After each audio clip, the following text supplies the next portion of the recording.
벨릭신앙고백서 제8조는 삼위일체 하나님에 대한 것입니다. 이 진리와 하나님의 말씀을 따라서 우리는 단일 신성이시며 한 분 안에 서로 혼동되지 아니하는 실제하고 참되며 영원히 구별되는 속성을 따라서 성부, 성자, 성령의 삼위로 계신 한 분이신 하나님을 믿는다.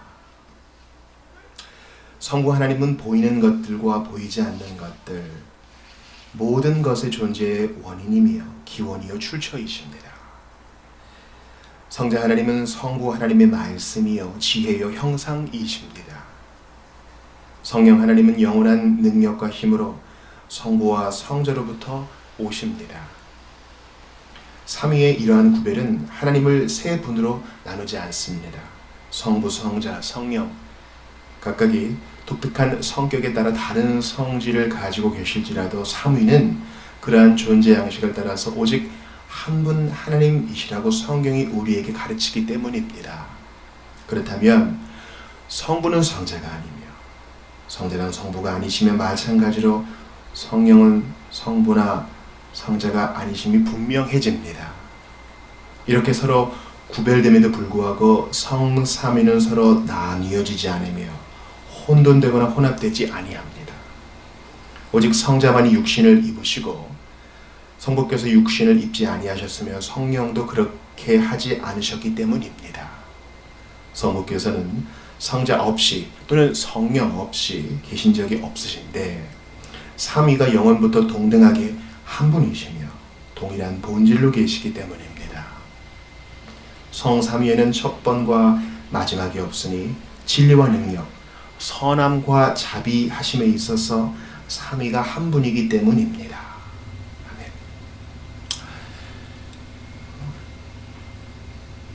우리는 지난 시간까지 이제 성경론에 대해서 봤고요. 오늘부터 이제 삼위 하나님에 대해서 보고 다음 주까지 보게 됩니다.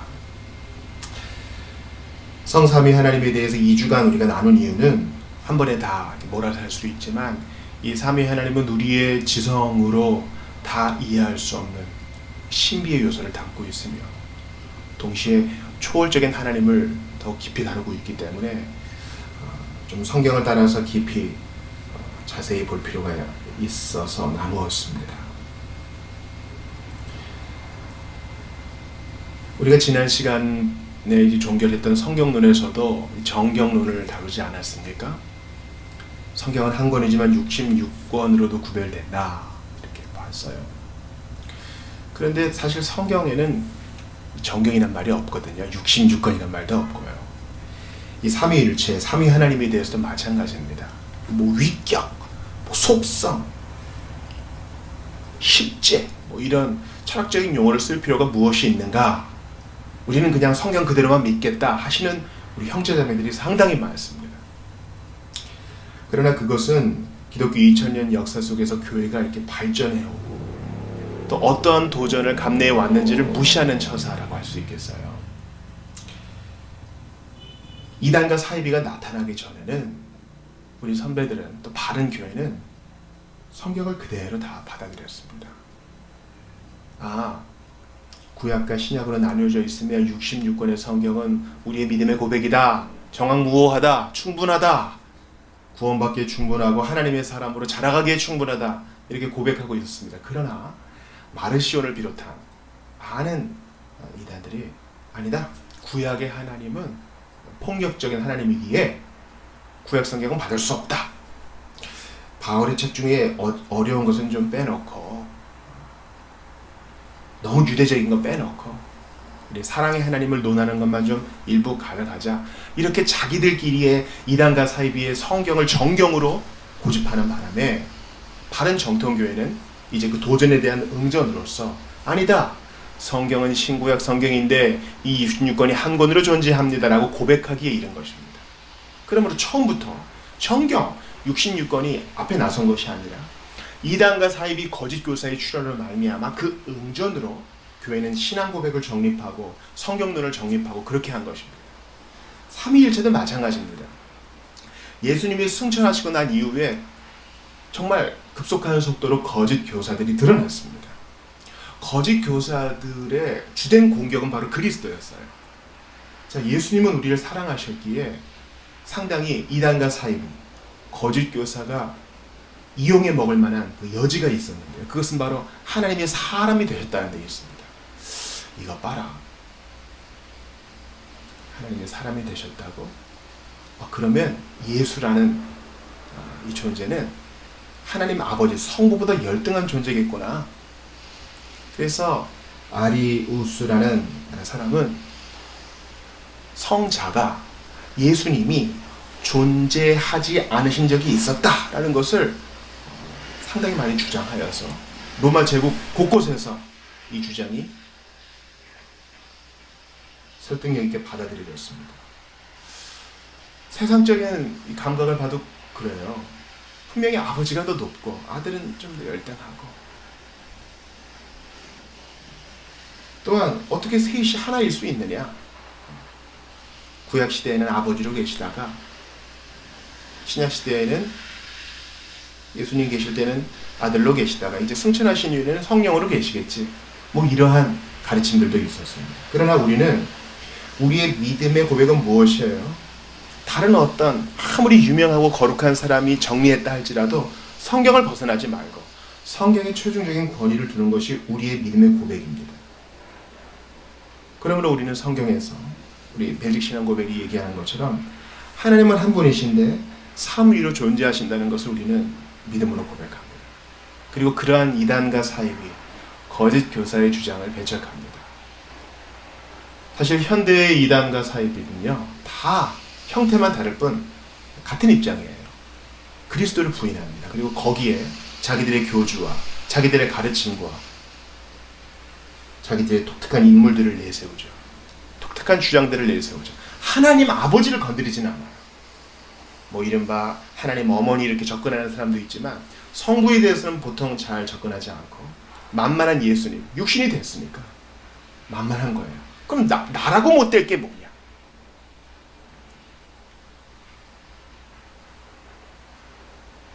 그러나 예수께서 뭐라 그러셨어요? 요한복음 14장 9절을 한번 보셔요. 예수께서 이르시되 빌립아, 내가 이렇게 오래 너희와 함께 있으되 내가 나를 알지 못하느냐? 나를 본 자는 아버지를 보았거늘 어찌하여 아버지를 보이라 하느냐? 나를 본 자는 아버지를 보았다. 예수께서 스스로 말씀하셔요. 나와 아버지는 동등이다. 한 하나님이신데 아들로서, 아버지로서, 영으로서 영원 전부터 영원 후까지 그렇게 존재하신다. 골로새서 1장 15절에는 예수님이 하나님이심을 이렇게 선언합니다. 그는 보이지 아니하는 하나님의 형상이시요 모든 피조물보다 먼저 나신 이시니. 이 나셨다라는 것을 상당히 잘 인식하는 게 중요해요. 나셨다는 것은 태어났다는 게 아닙니다.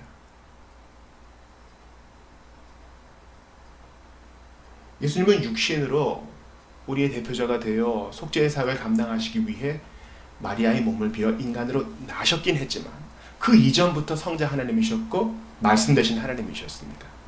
그러므로 여기서 나셨다는 것은 나오신이라고 표현할 수 있으며 아버지와의 관계성을 얘기하는 것입니다.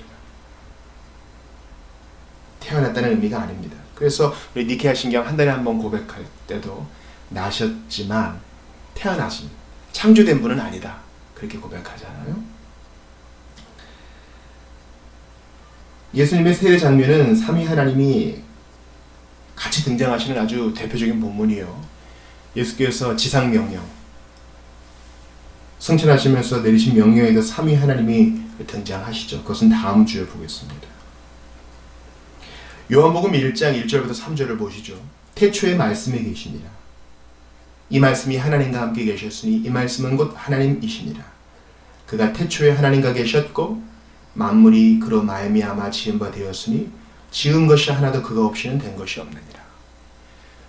이 신약의 창세기라고 할 수 있는 요한복음의 이 구절은요, 바로 예수께서 창조주 하나님이요 구원자 하나님이요 이 복된 삼위일체의 교리를 증거하는 본문이라고 할 수 있겠습니다. 그러므로 이러한 정리가 필요했던 이유는 예수가 하나님이 아니다, 성령도 하나님이 아니다,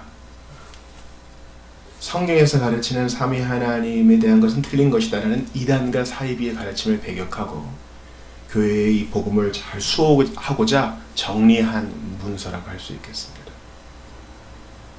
그러므로 여러분께 제가 도전합니다. 다른 종교와 다르게 기독교만의 독특한 아주 유일무이한 본질적인 가르침은 뭐예요? 삼위 하나님이 계시다는 거예요.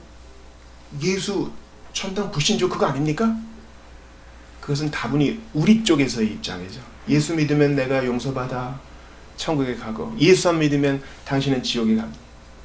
사람의 입장에서 정말 좀 다가올 수 있는 교리겠죠. 그러나 성경 전체에 있어서는 하나님이 중심되십니다. 하나님이 계십니다. 하나님이 구원하십니다. 그러므로 인간의 구원도 삼위 하나님 안에서의 이 경륜과 회의와 작정에 의해서 이루어지는 것이죠. 하나님이 중심이 됩니다. 그 하나님이 삼위로 존재하셔서 서로 간의 질투나 다툼이 없어요. 왜냐하면 한 분이시지만 삼위로 계시기 때문에. 삼위 하나님은 우리가 필요 없으세요. 너희 없으면 우리가 어떻게 지내겠니? 그게 아니라 그 서로 간의 사랑 가운데 인간을 창조하셨고 세상을 창조하셔서 찬양받기를 원하십니다. 그러므로 우리 아이들이 또 갓 믿게 된 우리 새신자들이 예수님은 누구고 하나님 아버지는 누구고 성령님은 누구고 이렇게 물어볼 때 이것을 여러분께서 잘 이해하셔서 여기서 잘 배우셔서 현대의 언어로 잘 풀어서 설명해 주실 수 있어야 돼요. 그냥 믿어 이렇게 하시면 안 됩니다. 하나님은 한 분이셔. 그래서 성부도 기도와 찬양을 받으시고 예수님도 받으셔, 성령님도 받으셔. 다 같은 하나님이셔. 그러나 성경에 보니까 각각의 역할들이 있으셔. 하나님은 창조와 구원의 계획이, 예수님은 구원을 위해서 실제로 몸을 입으시고 예수만이 십자가에 달려 속죄를 이루셨지. 성령님은 그것을 적용하시는 분이셔. 그분은 항상 드러나지 않으시지만 여전히 하나님으로 계시고 우리 안에 거하시면서 예수님과의 연합을 증거해 주시고 구원의 효력이 드러나게 하셔. 우리가 요리문답과 신앙 고백을 잘 배워야 하는 이유가 여기 있습니다. 저는 어떤 면에서 최고의 이 성경 개론서는 이 요리문답과 신앙 고백서가 아닌가 이런 생각 들어요. 제 개인적으로는 이제 좀 성경을 읽고 싶다 하는 분은 하이델베르크 요리문답을 좀 공부해 보시고 성경을 읽어 나가시면 아마 최고의 개론서로서의 공부를 하실 수 있다, 저는 그렇게 봅니다. 그래서 귀도 두브레는 데일직 신앙고백서의 저자죠. 이 보편적인 교회들이 모두 고백하는 아타나시우스 신조를 그대로 차용해요. 뭡니까? 성부는 성자가 아니시며 성자는 성부가 아니시고 마찬가지로 성령은 성부나 성자가 아니시다. 십자가에 달리신 분은 예수님이시지 아버지나 성령이 달리신 게 아니다. 이런 겁니다. 그러므로 여러분의 믿음의 고백은 무엇입니까? 하늘 아버지를 믿으십니까? 내 머리털까지도 다 세시고 사랑하시는 하늘 아버지, 성부를 믿으셔요? 예수님, 성자 하나님을 믿으십니까? 나 같은 것 위해서 대신 십자가에 달리시고 너 내 안에 거하라, 나도 너 안에 거하리라. 우리 같이 연합하자. 교회의 머리 되시는 예수님을 믿으십니까? 성령 하나님을 믿으십니까? 성경은 그저 병 나아라, 방언 터져라 그렇게 우리가 호령하는 어떤 영이 아니라 하나님이십니다. 그분은 우리 안에 계시면서 고요히 찬양과 영광을 받으시지만 우리가 죄에 거할 때는 근심하시고 우리를 막기도 하시며 우리로 하여금 열정을 일으켜서 더욱더 주님을 섬기게 하시는 하나님이십니다. 가장 가까운 곳에 계시는 하나님. 성경을 읽어 나갈 때 삼위 하나님이 이 본문에 등장하시는구나. 명백하게 드러나 있지 않아도 이 안에 계시는구나. 감동으로 임하신 성령님, 이 말씀에 약속하신 성자 예수님, 그리고 이 모든 것을 주관하시는 성부 하나님, 주님을 믿습니다. 이 믿음 위에 굳건히 서서 교회가 건강케 하시고, 우리는 어떤 철학적인 사유로 삼위일체를 받아들이는 게 아닙니다. 성경이 말씀하기 때문에 내가 이 삼위 하나님과의 사랑의 교제 가운데 초청받았구나. 이 사랑 받은 자로서 사랑하며 섬기며 살겠습니다. 그런 믿음으로 나아가는 여러분들 다 되시기를 바랍니다.